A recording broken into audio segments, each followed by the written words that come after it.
नमस्कार दोस्तों, मैं डॉक्टर अनिल कुशवाहा। स्वागत है आपका डॉक्टर नोट्स बायोलॉजी के मंच पर। आपका हार्दिक अभिनंदन करते हैं हम। और आज जो पेपर सॉल्व कराने जा रहे हैं, तो ये सेकेंड पार्ट है। इससे पहले इसका ये जो पेपर है ईएलटी 2018 का जीव विज्ञान जो एग्जाम हुआ था 2018 में, ईएलटी का मुख्य पेपर है। उसका हमने क्या किया था कि उसमें एक्चुअली में जो सामान्य अध्ययन आता है प्रश्न संख्या 1 से 30 तक, वो हमने छोड़ा था। और हम जीव विज्ञान के प्रश्न लेकर चल रहे थे जो 31 से लेकर 90 तक, मतलब 31 से लेकर मे बी 60 तक हमने पार्ट फर्स्ट में सॉल्व करा लिया था। आज हम पार्ट सेकेंड में इसके आगे के प्रश्नों की चर्चा करेंगे। बहुत बेहतरीन प्रश्न है, बहुत अच्छे प्रश्न हैं। और बहुत सारे ऐसी कंडीशन देखने को मिलती है कि मैक्सिमम जो 50% प्रश्न होते हैं वो किसी न किसी परीक्षा से रिपीट किए जाते हैं। इसलिए हमें पूर्व परीक्षाओं के प्रश्नों पर भी बहुत ध्यान देना है। जितना थ्योरी पर देना है उसको इसको भी देना है। और आप आज ही हमारे साथ टेलीग्राम से जुड़े। ये टेलीग्राम का क्यूआर कोड है। आप अपने मोबाइल से अपने टेलीग्राम से इस क्यूआर कोड को स्कैन करेंगे तो डॉक्टर नोट्स बायोलॉजी का जो ऑफिशियल ग्रुप है उससे जुड़ जाएं तो एक फायदा ये होगा। अभी देखिएगा, हमारे एक मित्र का जो फोन आया और उन्होंने हमसे कहा कि 2018 में हमने एग्जाम दिया था, उसका ना रिजल्ट का पता चला, ना कब वैकेंसी हुई, ना कब वेटिंग, कुछ पता ही नहीं चला। तो ये जो अभी आई है 25 में, तो उस फॉर्म ओटीआर के बारे में पूछ रहे थे। क्यों? क्योंकि उनमें लैक ऑफ नॉलेज था। उनको चीजें नहीं पता थी कब फॉर्म आ रहा है, कब डेट आ रही है। तो इसके लिए अगर आप एक अच्छे ग्रुप से जुड़े रहेंगे जहां हर न्यूज मेरे द्वारा डाली जाती है और जो हमारे मित्र जुड़े हैं, कहीं की भी पूरे इंडिया में कहीं कोई वैकेंसी आती है टीचिंग की, वहां आता है, मैसेज आता है, कब एडमिट कार्ड रिलीज होता है, हर इंफॉर्मेशन अवेलेबल है। तो आप नॉलेज के बिहाफ पे अधूरे नहीं रह सकते। और पहला तो है कि अगर हमें नॉलेज है तो हमें चीजें समय से मिल जाएंगी। तो जरूर इस ग्रुप को स्कैन करके जुड़े। अगर ना स्कैन कर पा रहे हो तो इस यूट्यूब का जो डिटेल है या डिस्क्रिप्शन दिया, वहां टेलीग्राम लिंक दिया जिस पर क्लिक करके जुड़ सकते हैं। तो मैं ये आपको जानकारी दे रहा था। जानकारी ये थी कि जो टीजीटी, ध्यान में रखिएगा, जो टीजीटी और पीजीटी का एग्जाम है, वो चूंकि डेटें टल गई हैं, अभी 21 जुलाई को होने वाला था, वो डेटें टल गई हैं चूंकि होना नहीं है, तो अब नई डेटें आएंगी। तो देखिए 2022 का इधर एग्जाम लगा है, इधर ईएलटी की नई वैकेंसी 2025 में ईएलटी की न्यू वैकेंसी आ गई। इधर आरपीएससी ने टीजीटी और पीजीटी दोनों की वैकेंसियां रिलीज कर दी। ये तीन जो वैकेंसी हैं वो आपके लिए बिल्कुल न्यू अवेलेबल है। ये वाला आपका एग्जाम होने वाला है, समझिएगा। और अगस्त में आपका जीआईसी लेक्चरर की वैकेंसी आने वाली है। जीआईसी में अगस्त में जीआईसी लेक्चरर की वैकेंसी आने वाली है। मैं यहां तक सुन रहा हूं कि जल्दी ही आयोग टीजीटी और पीजीटी की नई वैकेंसी का विज्ञापन भी निकालने का प्लान बना रहा है। एग्जाम भले नहीं करा पा रहा, विज्ञापन का प्लान बना रहा है। तो ये बिल्कुल लगातार वैकेंसी मिल रही, जैसे कि 2021 में हुआ था। 2021 में टीजीटी हुआ, पीजीटी हुआ, टीजीटी 2016 हुआ, असिस्टेंट प्रोफेसर का एग्जामिनेशन हुआ, जीआईसी का एग्जामिनेशन हुआ, और 2016-21 में ही असिस्टेंट वो सॉरी आश्रम पद्धति के एग्जाम, 5 एग्जाम हुए थे।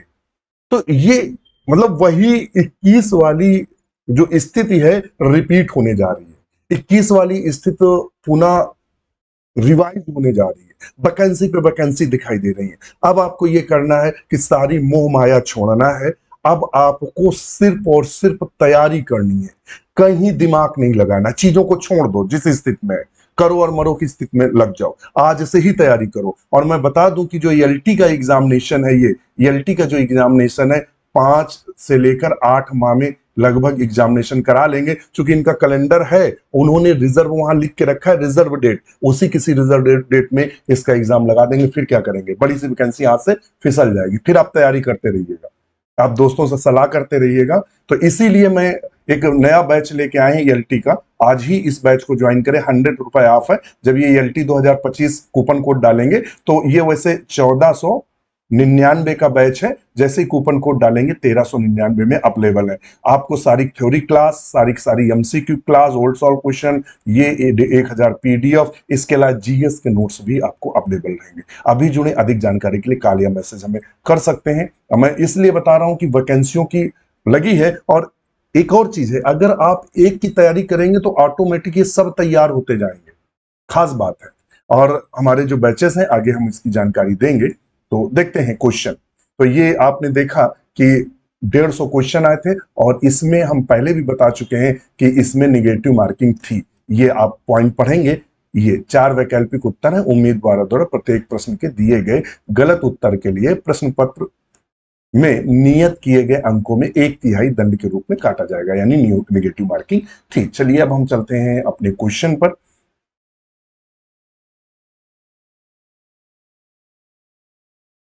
और क्वेश्चन था हमारा ये वाला हमने क्वेश्चन आपसे पूछा था। In the embryonic development of the frog the blastopore forms the future. जो ब्लास्टोपोर होता है, क्या होता है? ब्लास्टोपोर। तो कहता है ब्लास्टोपोर फ्यूचर में किस में बदलता है? तो ब्लास्टोपोर जो होता है फ्यूचर में, वो एनस में बदलता है। ध्यान में रखिएगा, किसमें बदलता है? एनस में। तो ऑप्शन बी सही था। चलिए आज वाले क्वेश्चन पर चलते हैं। क्वेश्चन नंबर 61 क्या कह रहा है? 61 कह रहा है ब्लास्टोडिस्क इज कॉन्स्टिट्यूटेड बाय। जो कोरक चक्रिका किसके द्वारा बनती है? ब्लास्टोडिस्क कॉन्स्टिट्यूटेड बाय, किससे बनती है ब्लास्टोडिस्क? तो ये क्वेश्चन किसका है? तो मैं आपको जानकारी दे दूं कि यह जो क्वेश्चन है ये किसके लिए है? ये क्वेश्चन है एनिमल एम्ब्रियोलॉजी का। एनिमल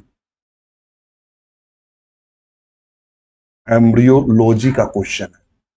तो आप सबने एक चीज देखी कि पहले जायगोट बनता है, और हम आपको फिर बता दें कि आप को वहां क्वेश्चन सॉल्व करा रहे हैं, उस क्वेश्चन के दम पर जो मैं डाटा आपको दे रहा हूं, कम से कम 10 क्वेश्चन सॉल्व करेंगे। एक क्वेश्चन सॉल्व ए बी वाला नहीं खेल चल रहा है। तो जायगोट बनता है, जायगोट के बाद बनता है मारुला, जो कि सॉलिड होता है, और उसके बाद बनता है ब्लास्टुला।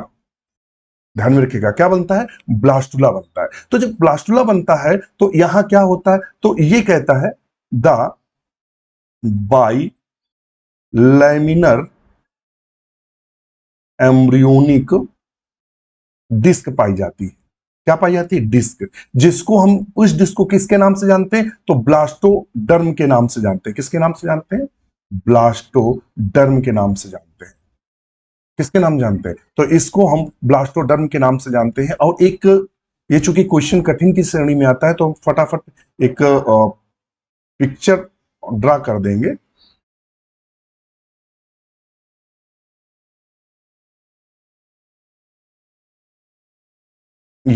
ये और इसके बाद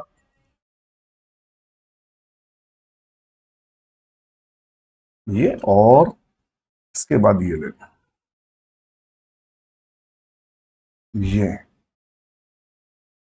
ये कंडीशन डेवलप हो जाती है। तो ये जो बाहर वाली लेयर है, इसे ट्रोफोब्लास्ट बोलते हैं। ध्यान में रखिएगा, ट्रोफोब्लास्ट बोलते हैं। इस लेयर को क्या बोलते हैं? ट्रोफोब्लास्ट बोलते हैं। एग्जाम में पूछा गया है कि जो ब्लास्टुला होता है उसकी आउटर लेयर को क्या बोलते हैं? तो ट्रोफोब्लास्ट के नाम से जानते हैं। और इस वाली ऊपरी जो लेयर है उसे हम एपी ब्लास्ट बोलते हैं। क्या बोलते हैं? AP blast. और जो नीचे वाली लेयर है उसे बोलते हैं हाइपोब्लास्ट। और इसका आंसर इसलिए देना जरूरी था, एपी ब्लास्ट जो होती है वो प्रिमेटिव क्या होती है? प्रिमेटिव क्या होता है? एक्टोडर्म होता है। एक्टोडर्म होता है। और जो हाइपोब्लास्ट होता है वो क्या होता है? प्रिमेटिव इंडोडर्म होता है। इंडोडर्म होता है। ध्यान में रखिएगा। तो किससे बनी होती है? एक्टो और इंडोडर्म, यानी एपी ब्लास्ट और हाइपोब्लास्ट। अब चलते हैं अपने क्वेश्चन पर। तो ये किसकी बनी होती है? ब्लास्टोडिस्क। तो ब्लास्टोडिस्क कंस्टिट्यूट बाय द हाइपोब्लास्ट या मीजोडर्म। तो मीजोडर्म तो पाया नहीं जाता है। एपीब्लास्ट एंड हाइपोब्लास्ट, तो ऑप्शन बी को सही करेंगे कि जो ब्लास्टोडिस्क होती है वो एपीब्लास्ट और हाइपोब्लास्ट के से बनती है। कौन सी? ब्लास्टोडिस्क। तो ऑप्शन हम बी को सही करेंगे। क्वेश्चन नंबर 62 पर चलते हैं। कहता which of the following membrane that protects the developing embryo from the desiccation. कहता निम्न में से कौन सी झिल्ली विकासशील भ्रूण की शुष्कता से बचाती है? एक्चुअली में जो एनिमल है वो दो कैटेगरीज में बांटे गए। कौन कौन से? ये एग्जाम में टीजीटी पीजीटी असिस्ट आदि एग्जाम में पूछा जाता है। दो तरह के बांटे गए, एक बांटे गए एमनियोटा और एन एम एन एम नियोटा, दो बांटे गए, एमनियोटा और एन एमनियोटा। तो एमनियोटा का जो फार्मूला है ध्यान में रखिएगा, उसको हमने ट्रिक दी है। जब आप हमारी थ्योरी क्लास पढ़ेंगे तो हमने ट्रिक दी थी राम। राम का मतलब क्या है? रेप्टाइल्स, ए का मतलब एवीज, यम का मतलब मैमल्स। यानी रेप्टाइल्स, एवीज और मैमल्स एमनियोटा में आते हैं, यानी इनके भ्रूण के ऊपर आवरण या झिल्लियां पाई जाती हैं। एमनियोटा में और कौन बचा? तो अब सिर्फ दो ही बचे, फिश बची, मछली, और एम्फीबियंस। एम्फीबियंस बने, फिश और एम्फीबियंस दो बचे, फिश और एम्फीबियंस। तो अब एमनियोटा में चूंकि उसने वही पूछा कि जो मेम्ब्रेन डेवलपिंग एम्ब्रियो मेम्ब्रेन, तो उसमें कितने 4 प्रकार की मेम्ब्रेन पाई जाती है, ध्यान में रखिएगा। और ये ऐसा प्रश्न है जो टीजीटी पीजीटी एलटी जीआईसी कोई भी एग्जाम हो, अगर प्लांट एनिमल एम्ब्रियोलॉजी सिलेबस में सबके है तो कॉमन रूप से किसी भी प्रदेश का एग्जाम हो, ये तो इससे इन चारों लेयर में से तो क्वेश्चन आना ही है। आप देखेंगे टीजीटी 2021 में आया था, पीजीटी में भी यहां से क्वेश्चन पूछा गया, तो कॉमन मतलब कुछ चीजें ऐसी हैं जिनसे क्वेश्चन बनना ही है। मतलब कुछ चीजें ऐसी हैं जिससे, मतलब मैं प्री में आपको बता रहा हूं कि यहां से क्वेश्चन बनता ही है। तो अब एमनियोन क्या होता है, ध्यान में रखिएगा। जो एमनियोन होती है, कौन होती है? एमनियोन। तो कहता है कि जो एमनियोन होती है ये कैसी होती है? अब हम चलते हैं, थोड़ा सा बोर्ड का सहारा लेंगे। तो हमारे पास 4 लेयर हैं। कौन कौन? एक होती है कोरियोन, एक है एमनियोन, और एक होती है एलेंटॉइस, एलेंटॉइस, और एक होता है योक सैक, योक सैक। ये 4 लेयर पाई जाती है एमनियोटा में। किसमें देखने को मिलते हैं? एमनियोटा। और एमनियोटा में 3 रखे गए हैं, एक रेप्टाइल्स रखे गए हैं, और एक एवीज रखे गए हैं, और एक हमारे मैमल्स रखे गए। ये 3 कंडीशंस को रखा गया। तो कोरियोन क्या होता है? तो ये प्राय एम्ब्रियो को कवर्ड रखती है, एम्ब्रियो को कवर्ड रखती है और ढके रहती है, और उसको प्रोटेक्ट करती है, रक्षा करती है। एमनियोन क्या है? अगर हम एमनियोन की बात करेंगे, एमनियोन की, तो कहता है इसमें एमनियोटिक फ्लूइड भरा रहता है। क्या भरा रहता है? एमनियोटिक फ्लूइड भरा रहता है, एमनियोटिक फ्लूइड भरा रहता है। और ये एमनियोटिक फ्लूइड की वजह से क्या करता है? प्रिवेंट लिखेंगे, यहां एक शब्द अच्छा सा लिखेंगे, प्रिवेंट। प्रिवेंट डेसिकेशन, डेसिकेशन का मतलब तो शुष्कता से बचाना। डेसिकेशन, शुष्कता मतलब भ्रूण को सूखने से बचाना, भ्रूण को मतलब पानी की कमी ना होने देना। तो कौन? एमनियोटिक फ्लूइड करता है। और क्या करता है? प्रोटेक्ट। और क्या करता है? तो ये और प्रोटेक्ट करता है उसको, और प्रोटेक्ट टू शॉक।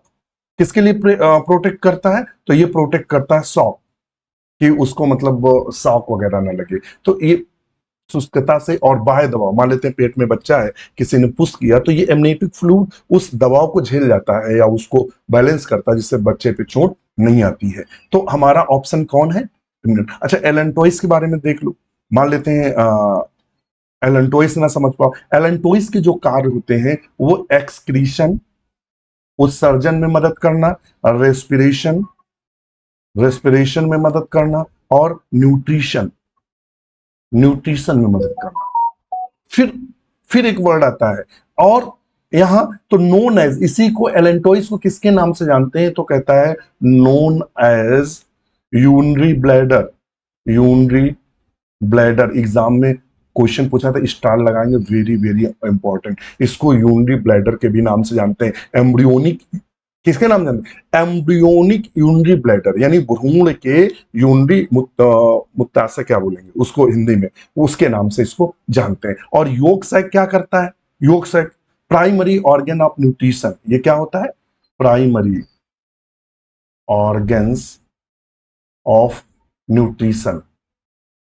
ये पोषण का, शुरुआत में पोषण का कार्य करता है। और ध्यान में रखिएगा, और एक चीज ध्यान में रखिएगा कि जो कार्पेस्कल्स बनती है भ्रूण स्तर पर, अगर आपसे पूछेगा कि जब भ्रूण विकसित हो रहा तो कार्पेस्कल्स किससे बनती हैं, तो इसी योगसैक उसको बनाने में भाग लेता है। कौन भाग लेता है? यही भाग लेता है। Help in the formation of कार्पेस during embryonic development. तो ये पूरी कहानी बता दी कौन किसका क्या काम है। चलते हैं अपने क्वेश्चन पर।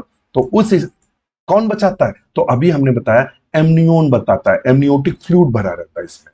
तो ऑप्शन ए सही। हमने चारों की कहानी आपको बता दी है। फिर कहता है keratin is not found in the epidermis. Keratin, तो पहले हम आपको ये समझ लो कि किरेटिन पाई किस में जाती है। तो जो किरेटिन होती है वो जनरली हमारे हेयर बने होते हैं, और क्या बना होता है? नेल्स बने होते हैं, और स्किन की जो एपिडर्मिस होती है वो बनी होती है। यहां से आपको क्वेश्चन, अगर ये चीजें मालूम है, रेप्टाइल्स में नाखून होते हैं, छिपकली में आपने नाखून देखे देखे हैं, तो ये तो बिल्कुल खत्म हो गया, केराटिन पाया जा रहा है। और वो कह रहा है नॉट फाउंड। बर्ड्स बर्ड्स में जो फीदर्स होते हैं और उनमें पंजे होते हैं, चोंच होती है, वो केराटिन की बनी होती है, ये भी खत्म हो गया। मैमल्स में भी, भाई हम लोगों के बाल हैं, हम लोगों के नाखून हैं, तो ये भी किसके बने? केराटिन के बने।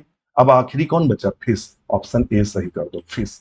फिश कि एपिडर्मिस में केराटिन नहीं, keratin is not found the epidermis of किसमें? फिश। फिश में एपिडर्मिस में केराटिन नहीं पाई जाती है। क्योंकि देखना मछली कैसे होती है, बिल्कुल चमकीली और चिकनी होती है। ठीक है, नेक्स्ट क्वेश्चन है, राथिक्स पाउच इज रिलेटेड टू। रथ के कोष्ठ किससे संबंधित है? Very very important for examination, और चूंकि एग्जाम में तो पूछा गया है। तो राथिक्स पाउच ये क्या होते हैं? टेम्परेरी क्या करते हैं? कहता है temporary arise from the ectoderm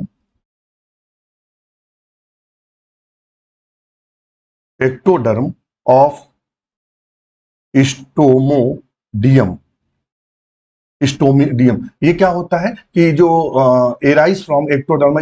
एक यहां से और एक क्वेश्चन बना, आपसे एग्जाम में पूछ सकता है कि जो रथिक्स पाउच होते हैं इसकी उत्पत्ति किससे होती है?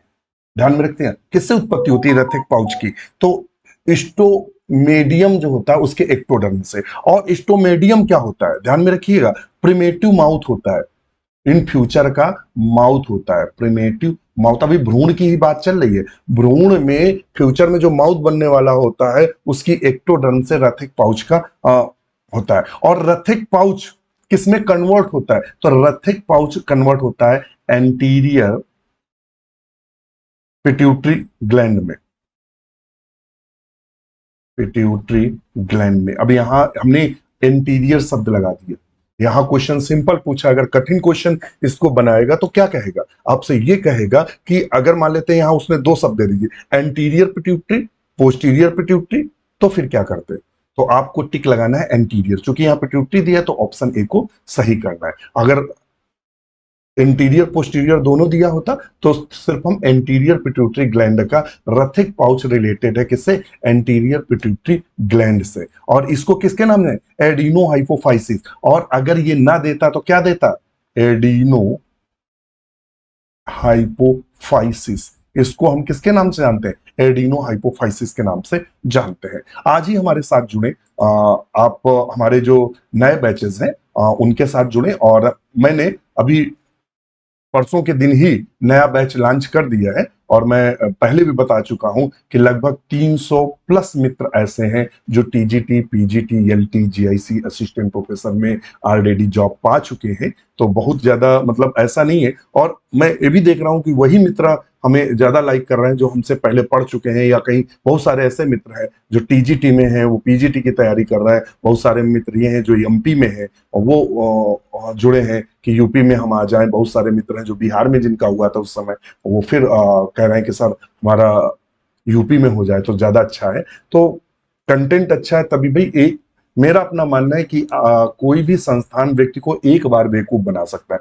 ओनली सिंगल टाइम आप किसी को बेवकूफ बना सकते हैं, ठग सकते हैं, आप उसको लोग लुभावन चीजें दिखा सकते हैं, बार बार नहीं कर सकते। आप से यदि जो लोग आपसे सिलेक्ट हैं आपके द्वारा या आपकी सहायता से कोई सिलेक्ट हुआ, फिर वो व्यक्ति आपसे फिर कहता है कि सर अब हमें टीजीटी है, सर पीजीटी की तैयारी करनी, तो इसका मतलब उनको विश्वास है और यही विश्वास हमें ऊर्जा भी देता है। हम आपको दिखा भी रहे हैं, देख लीजिएगा, आपको लगता होगा कि ये सुधीर जी थे और झारखंड प्रवक्ता बायोलॉजी में इनको नियुक्ति पत्र मिला था। और आप ही, मैं मतलब समय समय पर पोस्ट डालता रहता हूं, देखिएगा ढेर सारे मित्र हैं। ये देखिए नारद मुनि, मेरा भी बीपीएससी टीजीटी में हुआ है, आपको मैं दिखाता रहूंगा, मतलब ढेर सारे मित्रों का जो चयन हुआ था। और आप तो अभी कल ही बात हुई थी, हमारी जो मध्य प्रदेश है, एमपी, मध्य प्रदेश में जो एमपी है, वहां में जो फर्स्ट रैंक थी, topper in MP PGT biology, वो सुधीर जी थे, जो झारखंड में अभी हमने दिखाया था, उनका झारखंड में भी हुआ था। और देखिए सिक्स्थ रैंक जो थी एमपी लेक्चरर बायोलॉजी की, और ये राधे श्याम जी हैं, ये भिंड के पास, इस समय इनकी पोस्टिंग, अभी कल ही बात हुई थी इनसे। तो ये वो मित्र हैं कि जब जुड़े थे, ध्यान में रखिएगा, उस समय जुड़े थे बहुत पहले से। तो ये मित्रों का टीजीटी और पीजीटी यूपी में नहीं हुआ था, तो मैंने कहा जुड़े रहो, कहीं ना कहीं नौकरी मिलेगी। और वो उनको अंतोगत्वा जॉब मिली। तो मैं वही वही ये देखो दोनों मित्र हैं। तो यदि डॉक्टर नोट्स बायोलॉजी का एक मित्र एमपी मध्य प्रदेश में टॉप कर रहा है, पहली रैंक ला रहा है, और आपने ज्वाइन नहीं किया था, आपने झारखंड ज्वाइन किया था और आपने ज्वाइन किया था, तो इनकी जब इन्होंने वो मतलब ज्वाइन नहीं किया, तो आपकी फोर्थ रैंक में आपने ज्वाइन किया है। तो ये वो मित्र हैं। तो मैं इसलिए दिखा रहा हूं कि आपको ये न लगे कि मतलब इधर उधर की बातें करते हैं। और देखिए ये जितने भी पढ़े हुए हैं, देखिए ये सारे के सारे मित्र हैं, जितने भी मित्र पढ़े हुए हैं, ये इन सबको ऑलरेडी जॉब मिल चुकी है। और यहाँ फोटो होंगी, कैसे चलती है मुझे तो पता भी नहीं है ऐसे। हाँ? वो एक्चुअली में हमारे उसमें पड़ी नहीं है।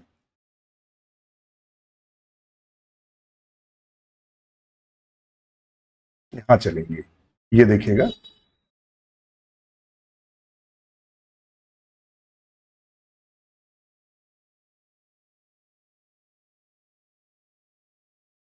आपका पीजीटी जूलॉजी और बॉटनी में दोनों में चयन हुआ था। फोटो तो चार पड़ी हैं, पता नहीं क्यों नहीं चल रही है ये इन्होंने रोल नंबर भी भेजा था। मैं वही चाह रहा हूँ, चल क्यों नहीं रही भाई। हाँ, ये आदरणीय सर जी, सादर प्रणाम। बीपीएससी 9-10 साइंस 10-12 में जूलॉजी में भी हो गया है, मतलब इनका पीजीटी में हुआ है। आज से डॉक्टर नो तो संभव हुआ है, केवीएस पीजीटी निकालने की आपका साथ बना रहे। तो ये बहुत सारे मित्र, मतलब ये तो हम आपको इसलिए दिखा रहे हैं कि आप भी इनसे प्रभावित हो।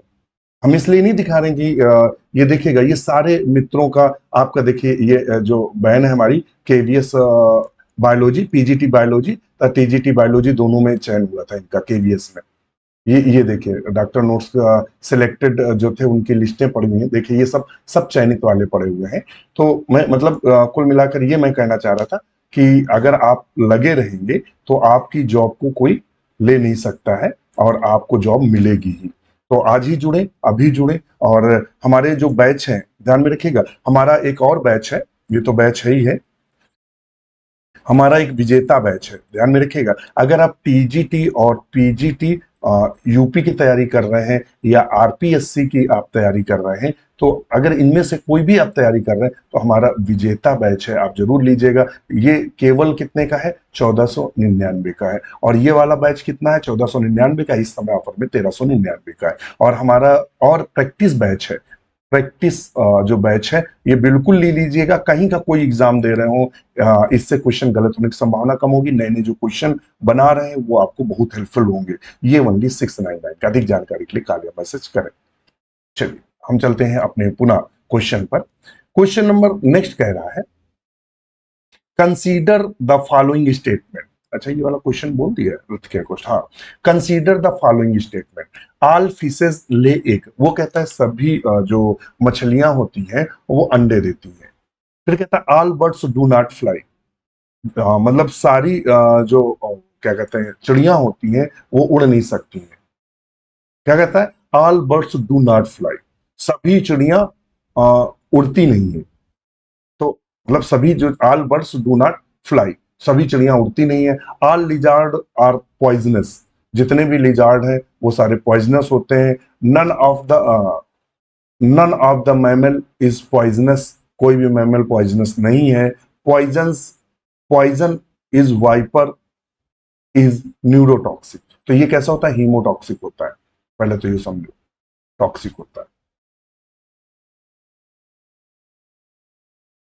फिर कहता है क्या सभी चिड़ियां उड़ नहीं सकती? नहीं, सभी चिड़ियां जो है ऐसा नहीं कि सभी चिड़ियां उड़ नहीं सकती, मैक्सिमम चिड़ियां उड़ती हैं, कुछ चिड़ियां ऐसी हैं जो उड़ नहीं सकती हैं। तो ये वाला जो क्वेश्चन था, ये क्वेश्चन विवादास्पद था। क्या था? विवादास्पद था। क्यों? क्योंकि इसमें क्वेश्चन में ऑल फिशेस लेइंग एग, नहीं, मतलब मैक्सिमम फिश एक देती हैं, अंडा देती हैं, ध्यान में रखिएगा, लेकिन कुछ फिश ऐसे भी हैं जो विविपैरी होती हैं। All birds do not fly, जितनी भी मछलियां हैं वो उड़ नहीं सकती हैं। तो सर जितनी भी पक्षी हैं वो उड़ नहीं सकते, जो कि गलत है। आ गया। ऑल लिजार्ड आर पॉइजनस, सारे लिजार्ड पॉइजनस होते हैं? नहीं, ऐसा नहीं कि सारे लिजार्ड पॉइजनस होते हैं, कुछ लिजार्ड पॉइजनस होते हैं, कुछ none. None of the mammals are poisonous, कहता है कोई भी मैमल्स पॉइजनस नहीं होता है। तो इसका एक्सेप्शन है, कौन है? प्लेटिपैटस है, जो इसका उसके जो फर होते हैं वो पॉइजनस होते हैं, और वाइपर का होता है वो हीमोटॉक्सिक होता है। तो इसका आंसर आप लोग करिएगा, ये क्वेश्चन थोड़ा कंफ्यूजन भरा है, तो इसका आंसर आप लोग जरूर करिएगा, हमें आपके आंसर का इंतजार रहेगा। नेक्स्ट क्वेश्चन है, tunica dartos is located in the, जो ट्यूनिका डॉर्टस है इज लोकेटेड इन द, कहां पाई जाती है ट्यूनिका डॉर्टस? तो हम आपको बता दें कि जो टेस्टीज होता है, कौन होता है? टेस्टीज, जिसे हम हिंदी में वृषण के नाम से जानते हैं। ये जो वृषण होता है, कुंचक डार्टस, ये क्या होता है?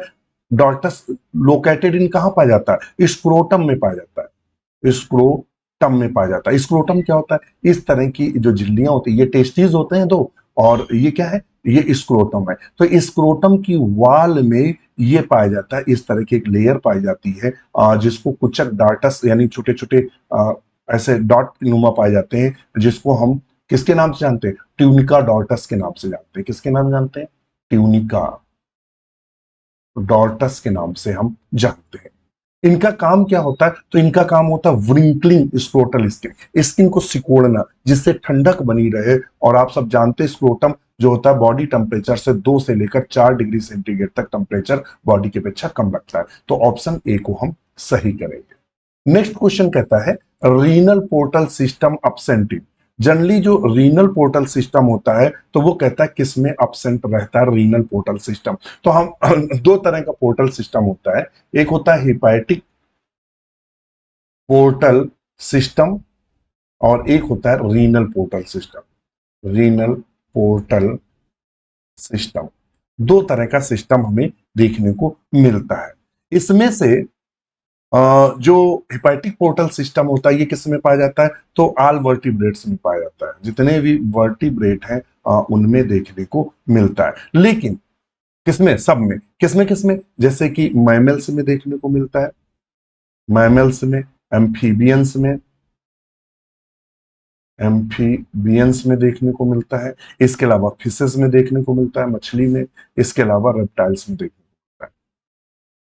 रीनल पोर्टल सिस्टम भी ध्यान में रखिएगा, जनरली क्या होता है, जैसे कि फिश है, मछली है, किसमें पाया जाता है? जो रीनल पोर्टल सिस्टम। तो देखिए hepatic portal system, renal portal system, दोनों सिस्टम पाए जाते हैं किसमें? रेप्टाइल्स में भी पाए जाते हैं, और वो लिजार्ड तो इसी का है, और फ्रॉग में भी पाए जाते हैं। मगर रैबिट क्या है? मैमल्स है, और मैमल्स में रीनल पोर्टल सिस्टम एब्सेंट होता है, उसमें हिपैटिक पोर्टल सिस्टम पाया जाता है। तो ऑप्शन बी को हम सही करेंगे। नेक्स्ट कहता है, intercalated disc are found in, intercalated disc प्राय किस में पाई जाती है? तो हम आपको बता दें कि जो मसल्स होती हैं, मसल, तो एक्चुअली में जो मसल्स होती हैं उनमें इस तरह का, जैसे मसल्स है कि ये, फिर ये एक मसल्स हुई, फिर एक ये मसल्स हुई, तो ये मसल जहां से ज्वाइंट होती हैं उसी को बोलते हैं इंटरकैलेटेड, इंटरकैलेटेड डिस्क के नाम से जानते हैं। और ये किस में पाई जाती हैं? तो कार्डियाक मसल में पाई जाती हैं, कार्डियाक मसल्स में देखने को मिलती हैं। तो कौन सा ऑप्शन सही करेंगे? सी।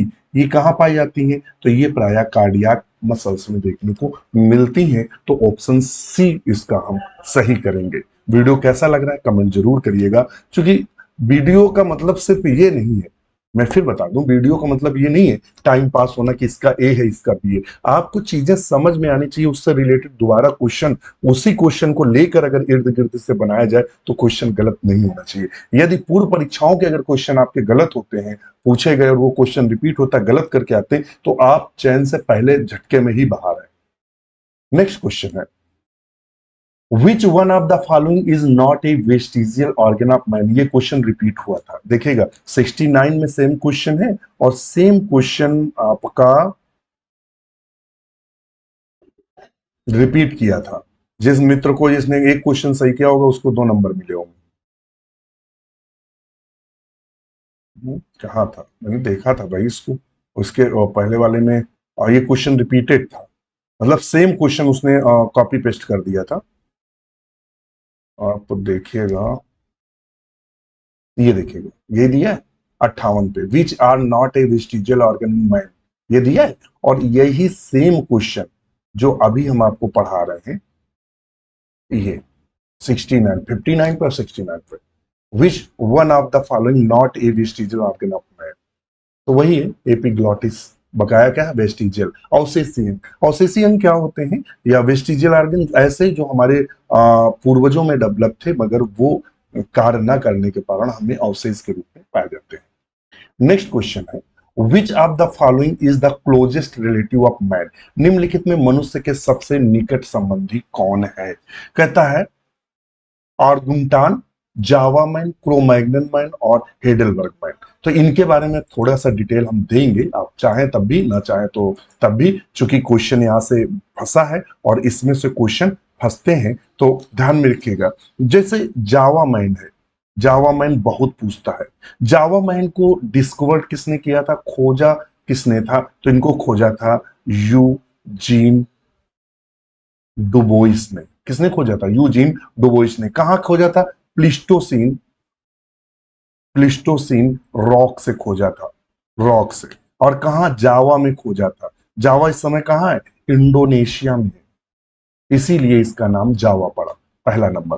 दूसरा उसने पूछा, हाँ, और इसका नाम जो है, क्वेश्चन पीजीटी में पूछा था कि पीथो कैंथ्रोपस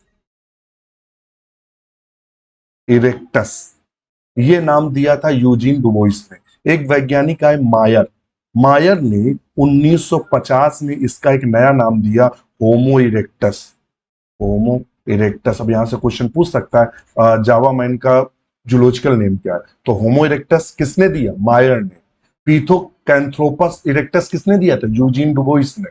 अच्छा, दूसरा अब मानो आता है क्रो-मैग्नन मानो, क्रो-मैग्नन मैन, ध्यान में रखिएगा। और इसका क्या है, इसका जो डिस्कवर किया था वो किया था मैक ग्रेगोर ने। मैक ग्रेगोर ने इसको डिस्कवर किया था। कहां से किया था? तो क्रो मैग्नन रॉक से किया था, चट्टान से।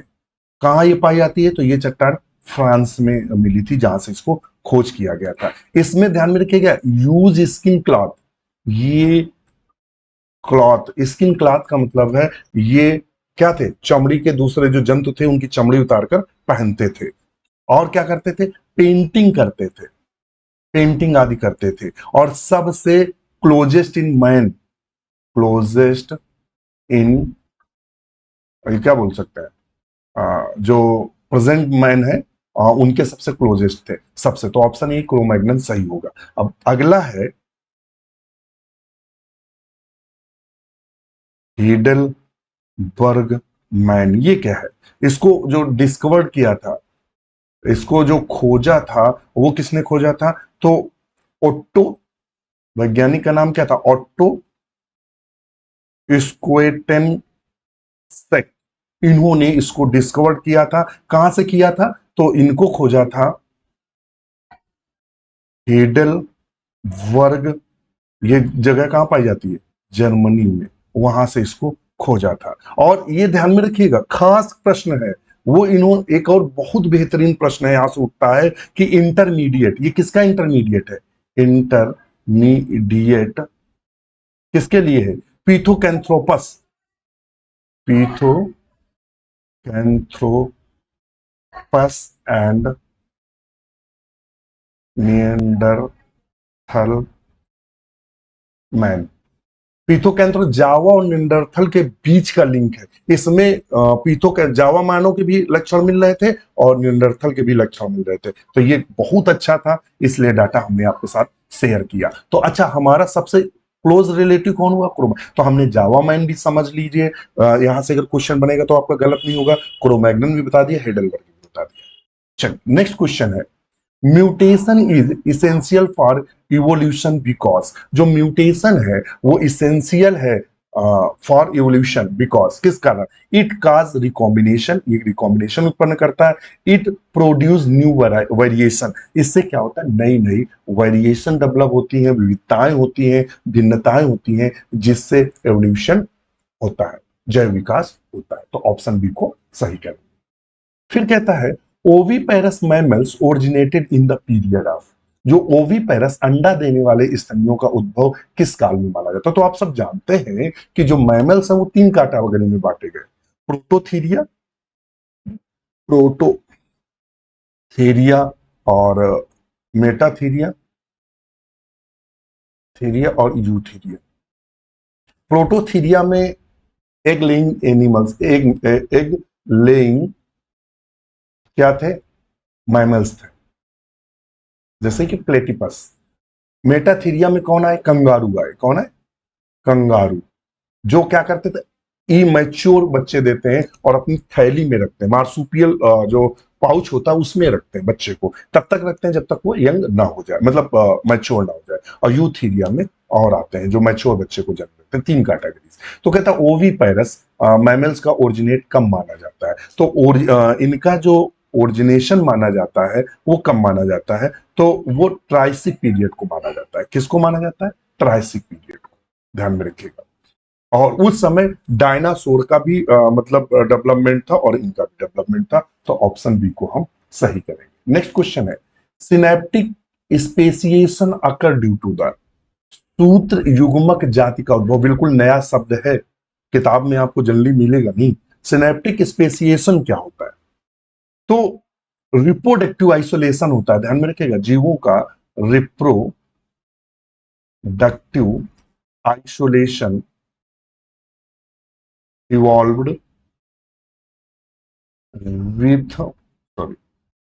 with a population without geographical isolation।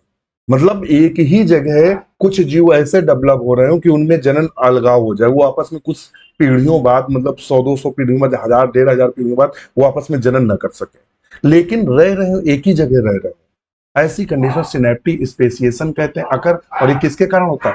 Polyploidy के कारण होता है। किसके कारण होता है? पॉलीप्लॉइडी। तो ऑप्शन ए को हम सही करेंगे। फिर कहता है pseudocoelom is the connection condition with. Question number 74 क्या कह रहा है? Pseudocoelom is the condition when. जो सीडोसीलोम होता है, एक्चुअली में ये कहा जाता है कि जो सीलोम होता है lined by the mesoderm. Coelom उसी को माना जाता है जो मेसोडर्म से लाइंड होता है, यानी घिरा रहता है। तो कहता है there is no coelomic cavity. क्या सीलोम में सीलोमिक कैविटी नहीं होती है? तो बिल्कुल होती है। तो ये तो पहले गलत हो गया। Coelom cavity is lined by the mesoderm. जो सीलोम कैविटी होती है वो लाइंड किससे रहती है? Cavity lined by mesoderm. तो ये कहलाएगा ट्रू सीलोम। क्या कहलाएगा? ट्रू सीलोम कहलाएगा। तो coelom cavity is not lined by mesoderm. और देखो, उसको हम सीलोम नहीं मानेंगे जिसकी कैविटी मेसोडर्म से अगर लाइन नहीं है, तो वो सीडोसीलोम कहलाता है। तो ऑप्शन सी को हम सही करेंगे कि दे गुहा मध्य जनन स्तर से आच्छादित नहीं होती है। फिर क्वेश्चन कहता है analogous organ develop due to. जो एनालॉगस ऑर्गन्स है उनका डेवलपमेंट कम हुआ। तो ध्यान में रखिएगा, organ develop due to convergent evolution, divergent evolution, parallel evolution और प्रोग्रेसिव एवोल्यूशन। तो इसका सही आंसर करेंगे 75 का बी, डाइवर्जेंट। क्या होता है? Divergent evolution. नेक्स्ट क्वेश्चन है, the cytoskeleton of eukaryotic cell is formed by. जो साइटोस्केलेटन होता है यूकैरियोटिक कोशिका का, वो बना होता है, किसका बना होता है? तो जो कि साइटोस्केलेटन कहता है किसका? कार्बोहाइड्रेट मॉलिक्यूल्स का बना होता है, या प्रोटीन का बना होता है, या long chain of fatty acid, या कैल्शियम कार्बोनेट का। तो चूंकि यहाँ साइटोस्केलेटन की बात कर रहा है यूकैरियोटिक सेल की, यानी सेल के अंदर जो स्केलेटन बना होता है वो जनरली प्रोटीन फिलामेंट्स का बना होता है। तो ऑप्शन ए को सही करेंगे। ये ऐसे हैं जो मतलब वन लाइनर है, इनमें बहुत ज्यादा डिस्क्रिप्शन देने की जरूरत नहीं है। फिर क्वेश्चन है, the lampbrush chromosome are found in the oocyte of. जो लैम्ब्रुस क्रोमोसोम है oocyte में, वो किस में पाए जाते हैं? एम्फीबियंस में, रेप्टाइल एंड बर्ड्स में, या इंसेक्ट में? तो लैम्ब्रुस क्रोमोसोम से जो पाए जाते हैं वो एक्सेप्शन है, ध्यान में रखिएगा, एक्सेप्शन है। किस में नहीं पाए जाते हैं? मैमल्स में।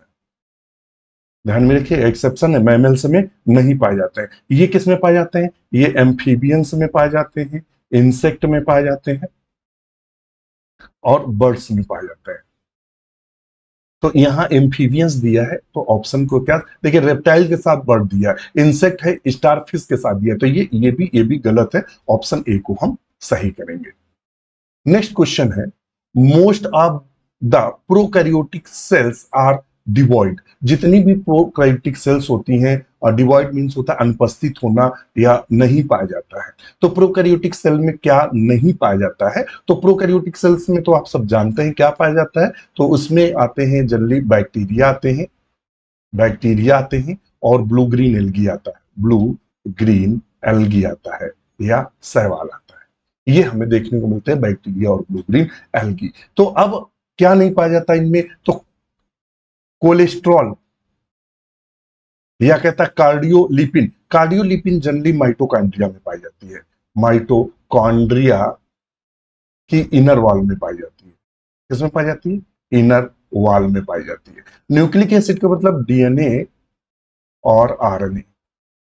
तो ये भी तो पाई, राइबोसोम जो है, ribosome, most prokaryotic cell are devoid नहीं पाया जाता है। राइबोसोम भी पाया जाता है 70s प्रकार का, तो आरएनए डीएनए भी पाया जाता है, ध्यान में रखें। तो most prokaryotic cell are devoid, क्या नहीं पाया जाता है? तो वो है कोलेस्ट्रॉल। क्या है? ऑप्शन ए, कोलेस्ट्रॉल नहीं पाया जाता है, ध्यान में रखिएगा। क्या होता है प्रोकैरियोट्स में? क्या नहीं पाया जाता? तो कोलेस्ट्रॉल नहीं पाया जाता। फिर कहता है, how many sex chromosome are present in human sperm. तो जो ह्यूमन का स्पर्म होता है, ह्यूमन का जो स्पर्म होता है, उसमें क्या पाया जाता है? तो उसमें 23 पेयर क्रोमोसोम्स पाए जाते हैं, मतलब 23 सिंगल पाए जाते हैं, जिसमें 22 ऑटोसोम होते हैं, ऑटोसोम होते हैं, और सिंगल जो क्रोमोसोम होता है वो सेक्स क्रोमोसोम होता है। तो यहाँ कहीं 23 नहीं दिया है, तो हम यहाँ सिर्फ लगाएंगे ए। कौन? जो सेक्स क्रोमोसोम की बात कर रहा है, सेक्स क्रोमोसोम की बात केवल कर रहा है, ध्यान में रखना। किसकी बात कर रहा है? Sex chromosome. तो सेक्स क्रोमोसोम तो दो ही होते हैं, एक्स और वाई। तो या तो अर्धसूत्री विभाजन के बाद उसमें एक्स रहेगा या वाई, तो कितना रहेगा? सिंगल ही को तो क्रोमोसोम पाया जाएगा, तो ए। नेक्स्ट क्वेश्चन है, the theory of inheritance of acquired character was given by. Acquired character, inheritance by acquired character was given by, किसने दिया था? मतलब उपार्जित लक्षणों की वंशागति, जो लक्षण आ जाते हैं वो पीढ़ी दर पीढ़ी चलते रहते हैं, किसने दिया था? तो ये दिया था लैमार्क ने। बीजमैन ने क्या दिया था? तो जर्म प्लाज्म थ्योरी दी थी। इन्होंने क्या दिया था? जर्म प्लाज्म थ्योरी दी थी। लुइस पाश्चर ने क्या दिया था? पाश्चर इफेक्ट दिया था। चार्ल्स डार्विन ने क्या दिया था? नेचुरल सिलेक्शन आदि दिया था। तो ऑप्शन हम क्या सही करेंगे? बी को। फिर कहता है 81 नंबर पे, if two dominant recessive non allele genes are found in same chromosomes. कहता है यदि दो प्रभावी अथवा अप्रभावी अविकल्पी जीन एक ही गुणसूत्र पर उपस्थित हो, तो इस स्थिति को हम क्या कहते हैं? बताइएगा। इस स्थिति को हम किसके नाम से जानते हैं? तो कपलिंग एंड सिस फेस के नाम से जानते हैं। ऑप्शन ए सही करेंगे। क्वेश्चन नंबर 82 है, in formulating the well established law of inheritance Mendel has used with the following organism. Mendel ने अपने चिर प्रतिष्ठित वंशागति नियम प्रतिपादित करने के लिए किसका उपयोग किया था? तो आप सब जानते हैं, उन्होंने जनरली मटर का प्रयोग किया था। तो स्वीट पोटैटो नहीं, गार्डन पोटैटो का प्रयोग किया था, गार्डन पी का। किसका प्रयोग किया था? तो उन्होंने गार्डन पी का प्रयोग किया था। तो ऑप्शन सी को हम सही करेंगे। नेक्स्ट क्वेश्चन है, oyster, clams and mussels are belong to the, ये आपके क्लासिफिकेशन से क्वेश्चन है। ओयस्टर, क्लैम्स और जो मसल्स हैं बिलोंग टू द, ये जितने के जितने दिए हैं मोलस्का का दिया हुआ। किसका दिया? मोलस्का। तो ओयस्टर्स, क्लैम्स और मसल्स जो बिलोंग करते हैं बाइवेल्विया को बिलोंग करते हैं। जब आप गैस्ट्रोपोडा पढ़ेंगे, गैस्ट्रोपोडा और जिसमें पाइला आता है, तो ये जितना है मोलस्का के ही क्लास है, तो उसमें से बाइवेल्विया में ओयस्टर्स, क्लैम्स और मसल्स आते हैं। नेक्स्ट क्वेश्चन है, zoo flagellate found in the gut of termites. Zoo flagellate जो है वो टर्माइट्स की गट में पाए जाते हैं, वो है कौन? तो हम आपको ट्राइकोनिम्फा बोलते हैं। क्या बोलते हैं? ट्राइको निम्फा है। ये एक ऐसा जू फ्लैजलेट होता है या ऐसा प्रोटोजोअन है जो टर्माइट्स की आंत में पाया जाता है। और किसके रूप में पाया जाता है? सिम्बियोट, सहजीवी के रूप में। क्यों? क्योंकि जो ट्राइकोनिम्फा है ये दो काम करता है। एक तो ये उसकी आंत में रहकर आवास और भोजन की व्यवस्था करता है, उसके बदले में जो टर्माइट्स लकड़ी या कुछ खाते हैं उसमें जो सेल्यूलोज होता है उसका पाचन करते हैं। तो ये सहजीवी के रूप में रहते हैं। नेक्स्ट क्वेश्चन है, which of the following is not correctly matched? Unsegmented coelomate animal जो होते हैं नीमेटोडा, unsegmented acoelomate animal platyhelminthes, metameric coelomate animal annelida, metameric hemocoelomate animal mollusca। तो 85 का हम सही करेंगे ए। क्या सही करेंगे? Not correctly matched. फिर आता है फर्टिलाइजेशन इन साइकॉन अकर्सन। साइकॉन में जो निषेचन होता है वो कहाँ होता है? कहता है externally in water, internally in spongocoel, on the body surface, या इंटरनली इन मीजेनकाइम। तो जो साइकॉन हम पढ़ते हैं तो वो मीजेनकाइम में होता है। क्वेश्चन नंबर 87 कहता है, which one of the following is hyper parasite. Hyper parasite क्या होता है? पैरासाइट का भी पैरासाइट मतलब एक परजीवी और उसके ऊपर भी परजीवी। तो जीनोपसेला जो है, जीनोपसेला जिसे हम पिस्सू बोलते हैं, क्या बोलते हैं? सॉरी, पिस्सू के नाम से जानते हैं, पिस्सू के नाम से जानते हैं। ये किस पर पैरासाइट होता है? तो ये चूहों का, माउस जो चूहे होते हैं उनका पैरासाइट पिस्सू। और पिस्सू के ऊपर पाया जाता है एर्सीनिया पेस्टिस पाया जाता है। एर्सीनिया पेस्टिस पाया जाता है जिससे प्लेग होता है। कौन सा रोग होता है? तो इससे प्लेग होता है, प्लेग होता है। तो मतलब पिस्सू पैरासाइट है और पिस्सू पर भी पैरासाइट कौन है? एर्सीनिया पेस्टिस, जिससे प्लेग होता है। तो हमारा हाइपर पैरासाइट कौन कहलाएगा? एर्सीनिया पेस्टिस कहलाएगा। क्या कहलाएगा? Hyper parasite. Yersinia pestis hyper parasite है। और जिनोप्सेला क्या है? ये एक पैरासाइट है। ये क्या है? एक पैरासाइट है। किसका पैरासाइट है? इसका होस्ट कौन होता है? तो इसका होस्ट होता है चूहा या माउस। और इस पर ये, तो ये हाइपर पैरासाइट यानी ये परजीवी और इसके ऊपर ये परजीवी। तो ऑप्शन सी सही करेंगे। फिर कहता है मैच लिस्ट सेकेंड और मतलब फर्स्ट और second, select the correct answer using code given below.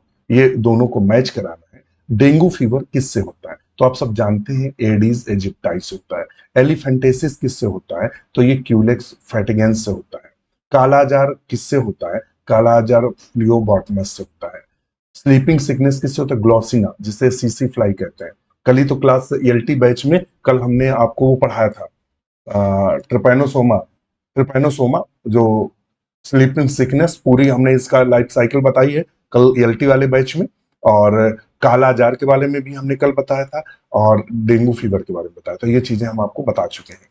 तो बस इसी से मैच करा लो। ऑप्शन कौन सही होगा? ए में 2 सही है, तो ए में 2 सही है। डी में 4 सही है। नहीं नहीं, डी में कौन सही है? डी में फर्स्ट सही है। डी में नहीं, डी में थर्ड सही है। डी में थर्ड सही है। और कालाजार फर्स्ट, सी में फर्स्ट सही है। बी में 4 सही है। ऑप्शन बी को सही। और नेक्स्ट क्वेश्चन है, which are the following human parasite protozoans is found in the human mouth and damage gum. इनमें से वो पैरासाइट कौन है जो मनुष्य के मुख में पाया जाता है और गम्स यानी मसूड़ों को डैमेज करता है? एंटमीबा जिंजिविलिस, इससे पायरिया रोग हो जाता है। कौन सा होता है? पायरिया। ये हमारे मसूड़ों में रहता है और उनको छत हो जाता है। एंटमीबा कोलाई जो है वो मनुष्य के स्टोमक में रहता है, पेट में रहता है। एंटमीबा हिस्टोलिटिका से पेचिस रोग हो जाता है। ठीक है। जर्डिना इंटेस्टाइनल से डायरिया हो जाता है।